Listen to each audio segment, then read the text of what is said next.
जय श्री राधे कृष्णा।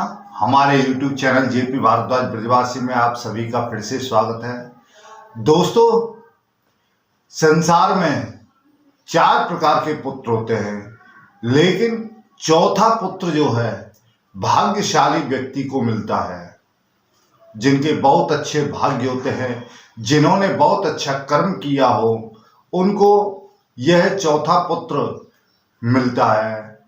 और जो पुत्र होते हैं, कोई किसी प्रकार का होता है, कोई किसी प्रकार का होता है।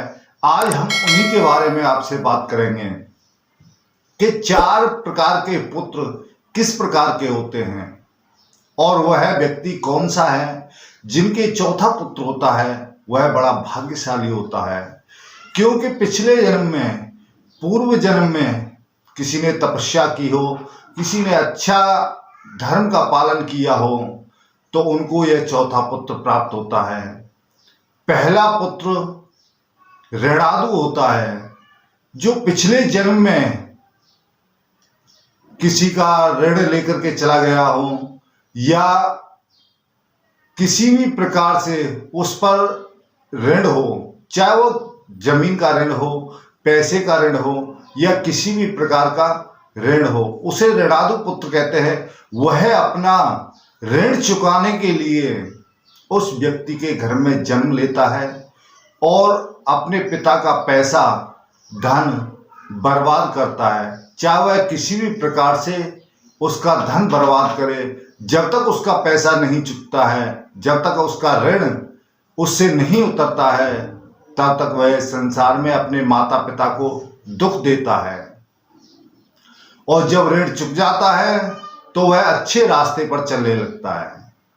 तो इसी प्रकार से दूसरा पुत्र है, जिसको हम शत्रु पुत्र कहते हैं, जो पूर्व जन्म में किसी भी प्रकार की कैसी भी शत्रुता हो, उसे निभाने के लिए, जैसे पूर्व जन्म में किसी ने किसी को मार दिया या किसी ने किसी का अपहरण कर दिया या अन्य कोई परेशानी हो, जिसे हम शत्रुता कहते हैं, इसी प्रकार की शत्रुता निभाने के लिए इस जन्म में आकर के पुत्र के रूप में जन्म लेकर के वह शत्रुता निभाता है और अपने शत्रुता का माता पिता को हर प्रकार से दुख देता है।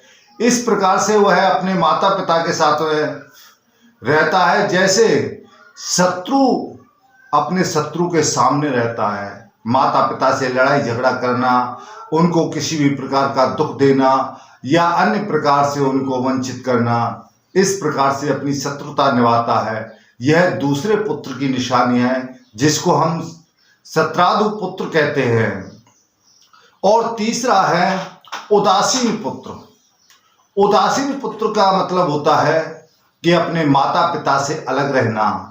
जैसे पूर्व जन्म में कोई किसी को बिछड़ गया या गर्भपात करा दिया या उसको किसी को, अपने पुत्र को अनाथालय में छोड़ करके चले आए, इस प्रकार से वही पुत्र दूसरे जन्म में आकर के उदासीन पुत्र होता है।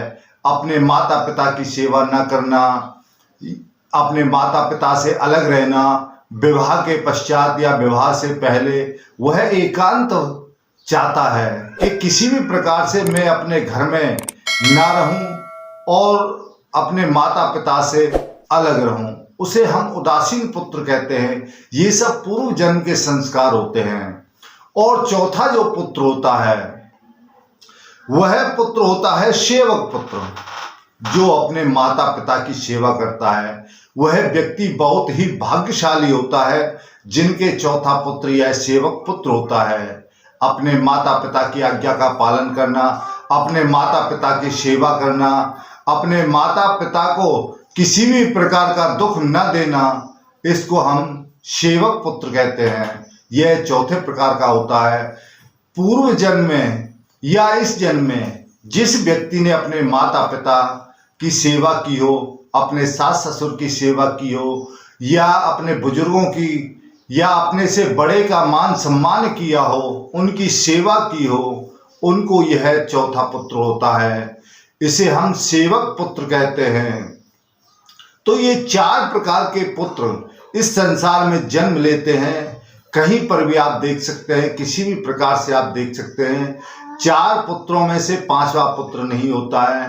तो ये जो गुण हैं वो किसी न किसी व्यक्ति के अंदर अवश्य मिलते हैं, क्योंकि ये सब पूर्व जन्म के संस्कार के विधान से होता है, संस्कार के कारण से होता है, जो पूर्व जन्म में हम करके आए हैं और इस जन्म में भी हम कर रहे हैं, उनका सब कुछ मिला करके यह हमें पुत्र के रूप में प्राप्त होता है और उसी के हिसाब से हमें दुख या सुख मिलते रहते हैं। जिस प्रकार से हम खेत में बीज बोते हैं उसी प्रकार से हमारी फसल उत्पन्न होती है, ऐसे ही हमारी संतान होती है। तो ये 4 प्रकार के पुत्र हमने आपको बताए हैं। चौथा पुत्र बड़े ही भाग्यशाली व्यक्ति को मिलता है, बड़े भाग्यशाली पुरुष को मिलता है। तो दोस्तों, यह आज हमने आपको 4 प्रकार के पुत्र बतलाए हैं। यह वीडियो आपको कैसा लगा? हमें उम्मीद है अच्छा लगा होगा। कृपया चैनल को सब्सक्राइब जरूर करें। जय श्री राधे कृष्णा।